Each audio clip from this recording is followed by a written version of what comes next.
going. A warm welcome to you all to today's webinar, Your 4 Steps to an ROI-Focused Experience Program. Glad you could make the time to join us today for the next 30 minutes and to discover with our speaker, Simon Fraser, how to secure the investment for your CX program and how to continue to prove ROI. Before I hand over to Simon, here a few short advice tips. Feel free to use the Q&A window to ask any questions you may have throughout. We have left extra time at the end to discuss these questions and go further in answering any of the questions you may have. Also, the session will be recorded and shared with you afterwards. Now, let me hand over to Simon. Simon Fraser is our VP Customer Experience and has designed groundbreaking customer experience strategies at InMoment for over a decade, with a special focus for changing the retail environment. Although based in Europe, he takes a global approach to best practice and innovations. Prior to joining the company, Simon consulted on a portfolio of major global FMCG and retail brands at Nielsen and GfK NLP, including Coca-Cola and Asda. Simon's decade of experience in helping businesses to make better sense of their customer needs and expectations in order to drive experience improvement and business outcomes makes him a key strategist at InMoment, as well as our expert to share from his wealth of knowledge and the essential steps for building an ROI-focused program. And with that, Simon, over to you. Thanks very much, Diana, and welcome to everyone. Thank you very much for joining to talk about an important and timely topic, which is return on investment. It'd be fair to say that proving the value of experience programs, be it they aimed at employee or customer or the market, is the holy grail of every program, and every business is looking to deliver against that. And to help solve and promote your program benefits, we put together our top picks to help you create, to calculate and celebrate your CX achievements. Now, I'm first going to step back a little bit and have a think about the experience that we're all operating in at the moment. And it'd be fair to say 2022, as we go halfway through, is looking like a pretty challenging year. It's already been described at the beginning of the year as the year of the squeeze. We've seen here in the UK today that the Daily Telegraph is saying that we're on the brink of a recession. And no doubt driven by the cost of living crisis, most businesses are having to tackle with either increasing prices or reducing costs, finding efficiencies, or quite probably both of them as well. And this is all coming out of COVID 2020 through to 2022, the beginning of that, which already created a pretty rocky and difficult environment, and also drove a huge amount of transformation. If we think about digital, for example, and its footprint and role within businesses, this is adding to the complexity. Now, recently, CX Network, sponsored by InMoment, produced a really important report.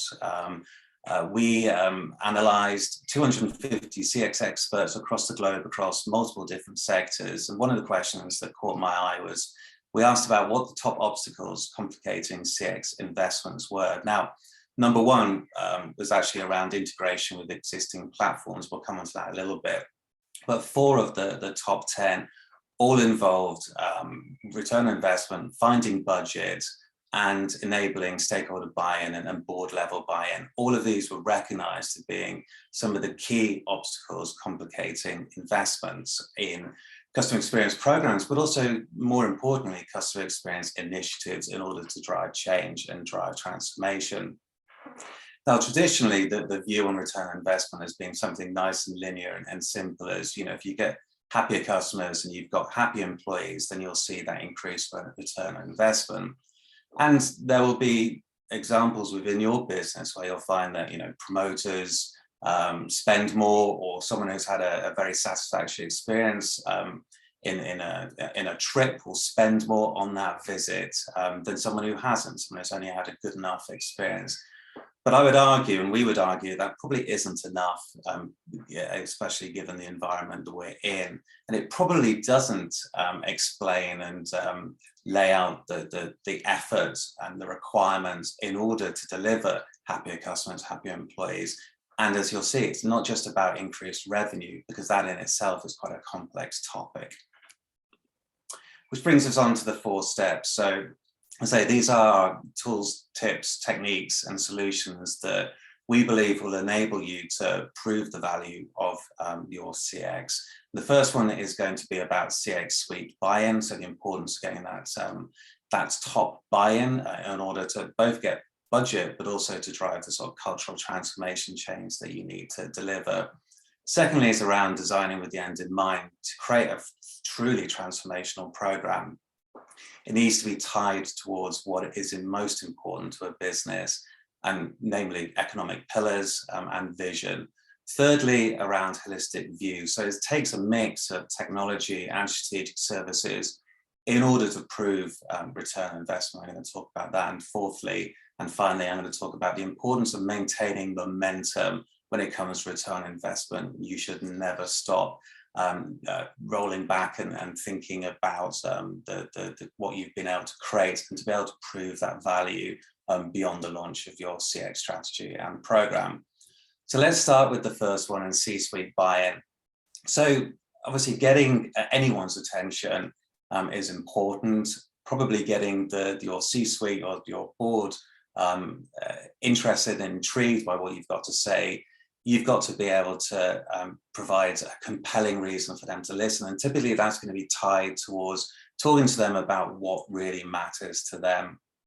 So it comes down to storytelling. And I would say that in my experience, Barbara Minter and her pyramid principles hit the nail on the head, and continues to be used very wisely and very well by a lot of businesses in order to communicate the purpose of a customer experience program. So firstly, you need to talk about the situation. So typically that is going to be about the environment that the business or brand is operating in. It could be the category, it could be the sector, or it could be the market.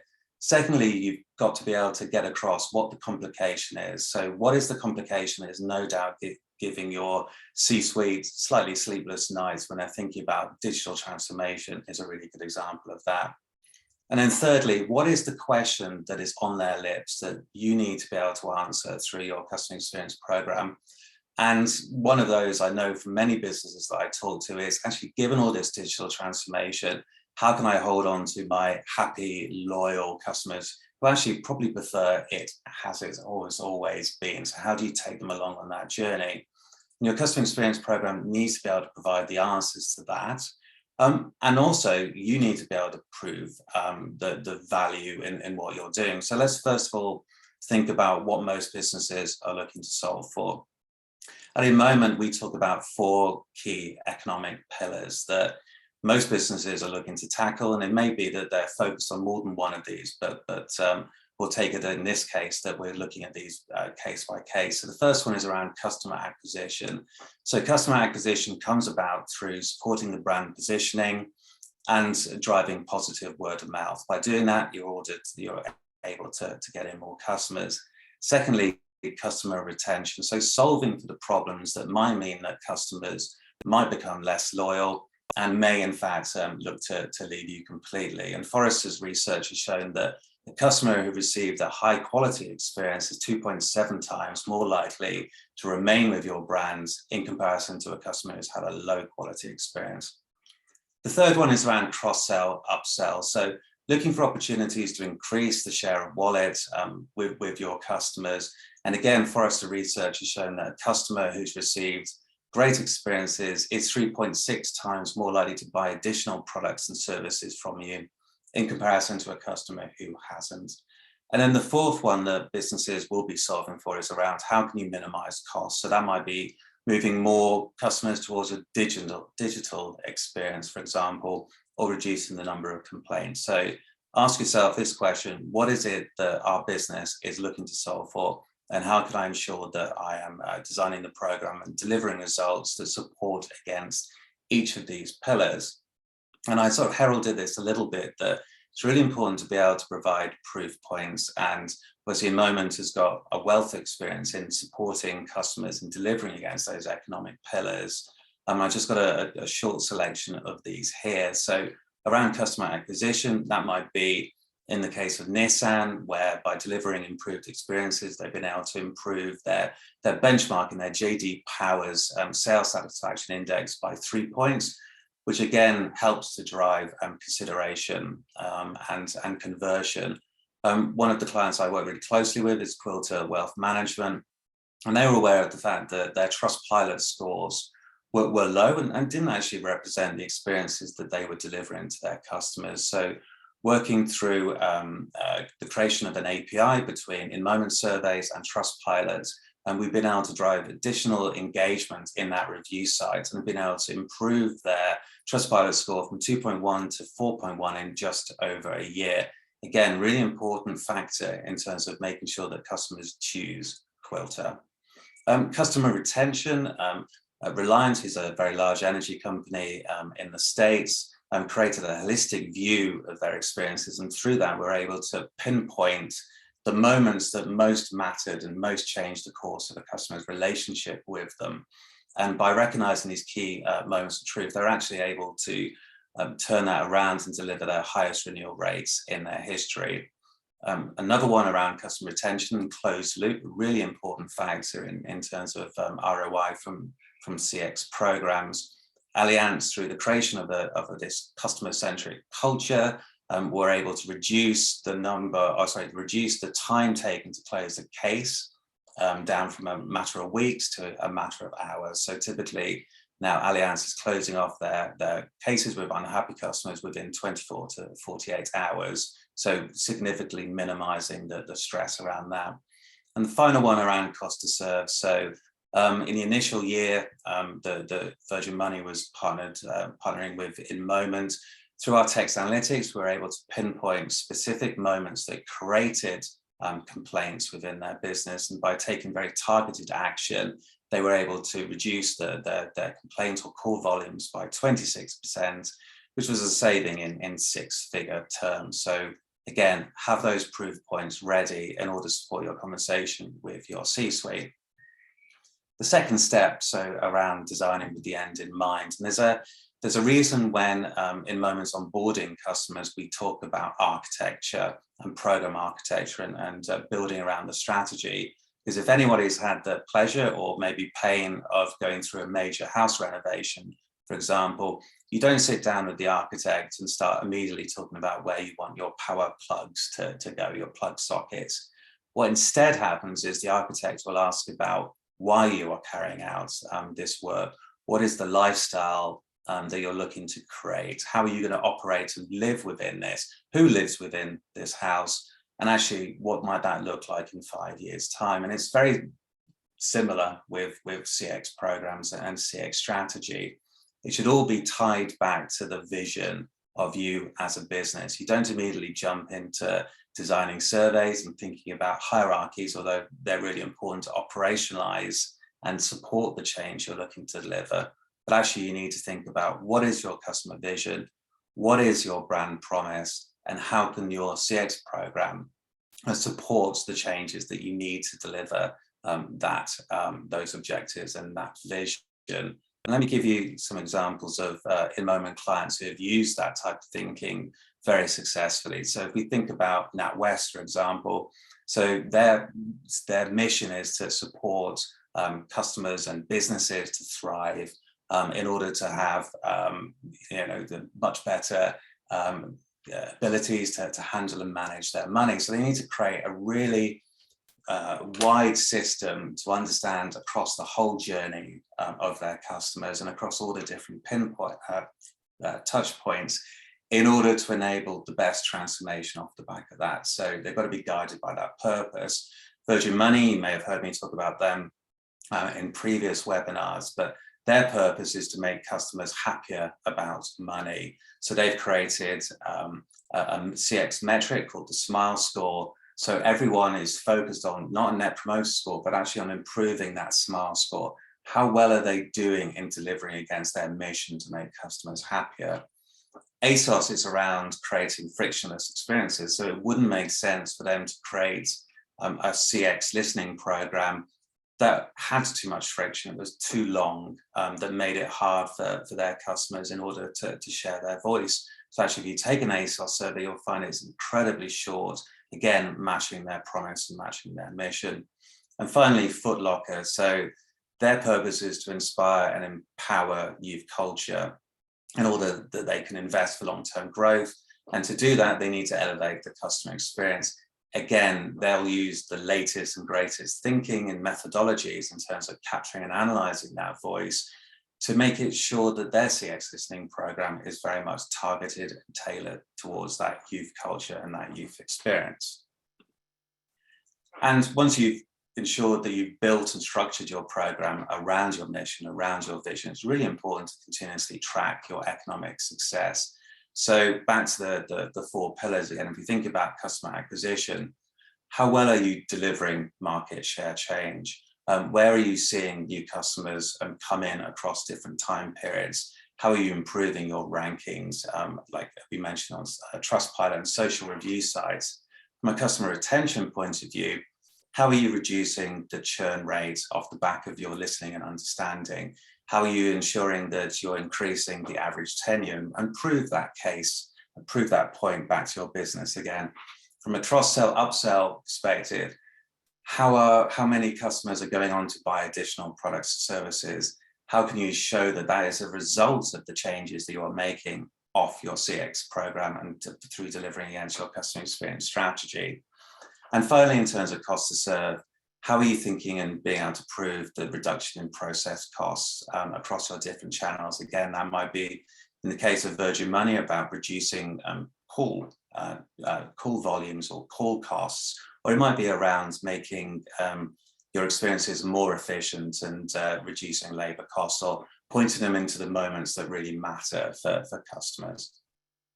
So the third piece in terms of building that holistic view.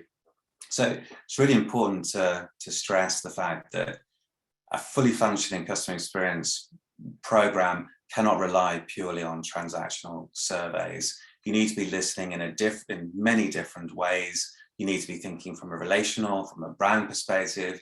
You need to be measuring and managing journeys and not just transactions. You need to be accessing and integrating in other feedback data. There's such a wealth of information to be captured through complaints data or through social media, or really importantly, through listening to your employees who are there and they can already understand where the likely pain points are. How are you encouraging and integrating in their voice into your strategy and delivery? Third piece is around internal data. So most businesses will have a strong CRM system, all that customer data, behavioral data, as well as an understanding of the different financial data and operational data from within your business as well. So integrating that in and tracking the impact of those against your CX metrics is really important. But also think more broadly as well, that back to the example of that simple line about happier customers, happier employees will drive more revenue. That only really works if you are improving and delivering experiences over and above your competition, or they will move. So benchmarking your experiences against your key competitors, thinking about your potential customers, thinking about conversion of non-buyers and listening to them is also really important. Now you're going to be drawn towards the whizzy thing happening on the right here, but I just want to first of all draw your attention to the top left and the bottom left here in terms of supporting why it's really important to connect data. So with one of our health brands that we worked with, we were able to prove that a change they were making in terms of getting their colleagues to make more recommendations on the shop floor drove both the helpfulness metric, which you can see laid out here in the columns, that what we're looking at here is the top quartile of the helpfulness through to the bottom quartile, so the ones that were being seen to be least helpful. And we were able to prove, because we had access to their financial data, that the average transaction value across those quartiles met and delivered against what we were hoping to see. That is, the more helpful customers felt that store experience was, the more they were spending on that trip. The recommendations were making sense, and it was helping to drive not only improved scores, but also a financial return. Bottom left here, we're looking at the year-on-year metric growth. In this case, was a net promoter score for one of our hospitality clients. and a year-on-year sales growth. So again, we were able to prove that those outlets which were driving the highest advocacy improvements were also delivering the greatest improvements in terms of sales. So finally, onto the WYSI piece here. So what you're seeing here is one of the predictive dashboards that our data science team has created. So through modeling all the different data points that we've got access to, as well as financial data, we're able to help them pinpoint, but also hypothesize as to how to both drive the experience improvement, but also what the predicted revenue back from that is. Those drivers are then updated on a quarterly basis in order to give our clients that self-serve capability to play out different scenarios and understanding which levers to pull to drive the greatest level of return. So happy to answer any questions on that. Final piece, and on step 3, I mentioned right at the beginning around digital transformation and I guess some of the complexities that has brought. Now, some businesses may be reliant on explicit data in order to understand how they are delivering in a digital world. And by explicit data, I mean the sort of data that is intentionally brought in, and that could be through surveys, so scores and verbatim, and obviously InMoment can help there. But what's really important is the implicit data. So what is not being said, but can be analyzed through that explicit data. In our case, obviously, we're looking at sentiment and emotion, but there's also an application for bringing in digital specialists such as Contometric or Content Square, who are also capturing the sessions, so recalling those recordings. They're able to track sensor movement, journey mapping, and clickstream data as well. So by connecting those two pieces, but also really importantly, the operational piece of back to the CRM, so customer value and segmentation, again, our clients are able to recognize where in particular they need to focus in order to both improve conversion, but also improve the CX performance as well. So really important to get that holistic view.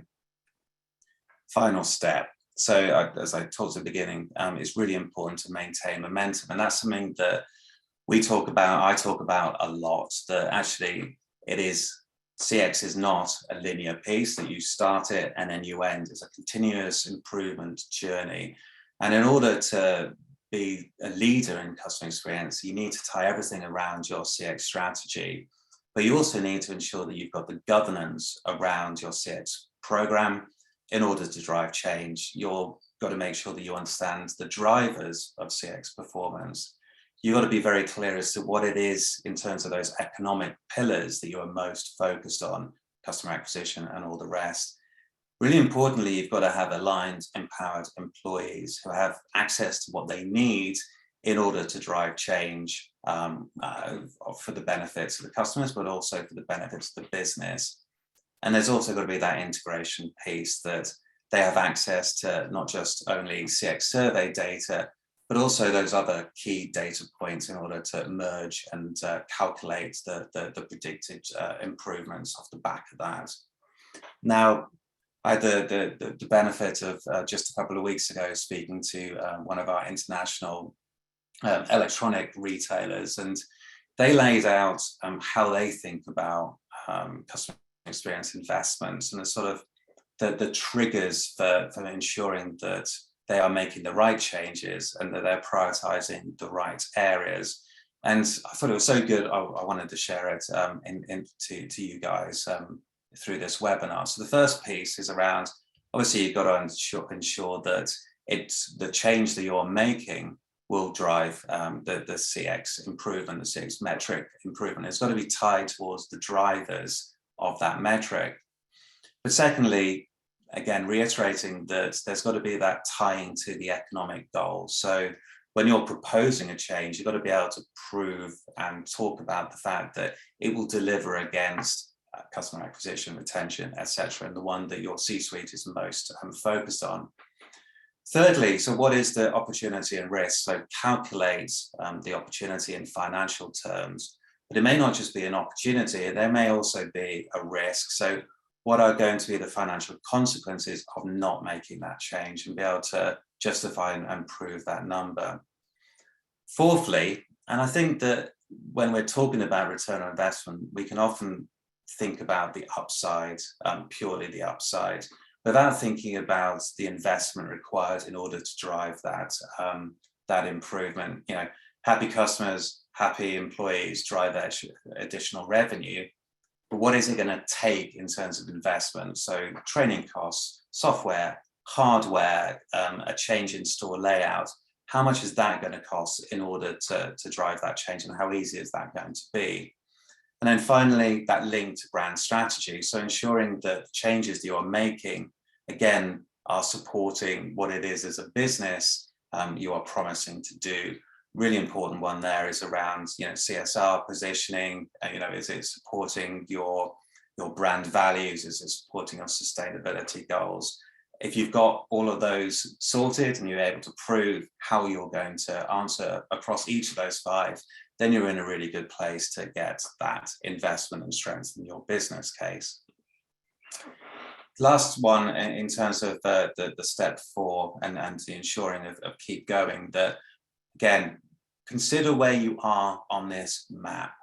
Most businesses are measuring, most businesses are managing experience data. Most businesses are going out of their way in order to democratize and provide access.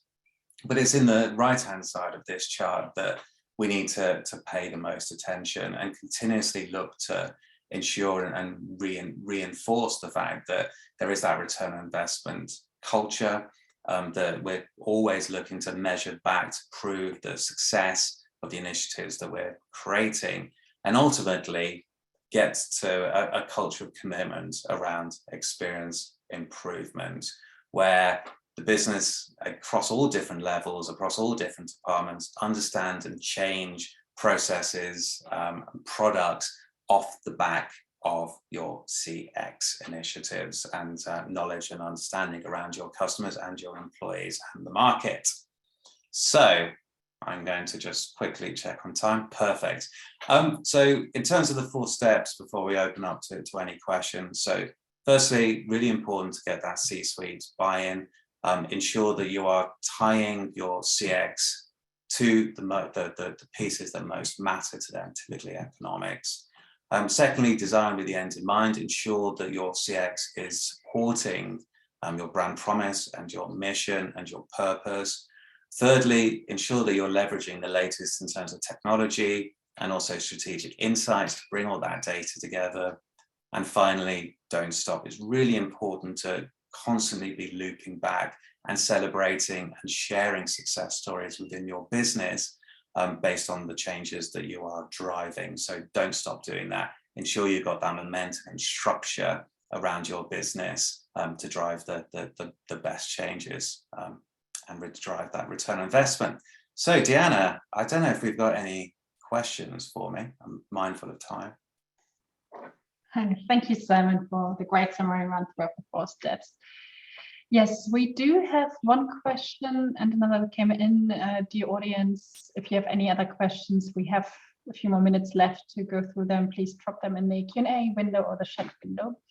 But one of the questions we had is, what do you say to partnering with the CFO first to better understand and align with how an ROI is calculated within the organization? I'm sorry, Deanna, could you repeat that question? Sorry, yeah. I'll lean in more. No, it's good. Partnering with the CFO, what's your opinion to that in order to better understand and align with how an ROI is calculated within your organization? So is it better to align with the CFO or the COO? Yeah. Ooh, CFO. Really good question. I would probably say whoever holds the budget. I'm going to go with COO. In my experience, the CFO is clearly going to be invested in ensuring that economically what you're trying to do makes sense, but you really need that buy-in from the COO. At first, not only to ensure that you are building that business case, but also in the long term that they are supporting and helping you drive the changes culturally that you're looking to deliver. It's a really good question. I'm sure there are benefits in going either way, but I'm going to plump for COO.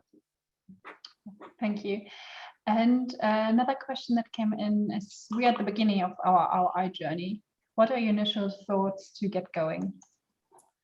Yeah, I would say to any business at the beginning part of the journey that ultimately you've got to make some small steps to at first. And I mentioned earlier around, being able to show that promoters spend more with you, that someone has a better experience and is more likely to spend more on that trip or to renew. I would start there. You've got to build some momentum in order to move towards the sort of more sophisticated types of modeling and linkage work that I talked about throughout the session. So start small and start building and celebrating those stories as early as possible. That's all the questions that came in. If there's any more questions, just drop us an email. We'd like to make you aware also for one of the events we are running on the 27th and 28th of September, which is a 2-day conference where we kind of align workshops on the first day, where we might continue the discussion on ROI. And on the second day, we have about 9 best practice speakers from brands that perform really well in the 6. We are in different maturity stages of the forum. We're expecting about 200 people to attend, and we would like to invite you to join us as well. So following these emails, you will receive further information on that event as well. Right. And with that, thank you very much, Simon, for joining us as well. You see his email there as fraser@inmoment.com if any more questions appear. Otherwise, we'll be sharing the recording of this session with you latest tomorrow. And also following that, you will receive some further updates and information on how you can approach each of these 4 steps discussed today. So thank you very much for joining. Thank you, Simon, for taking us through those 4 steps. And hopefully we see you soon at one of our next webinars or the latest XR forum in London. Thank you.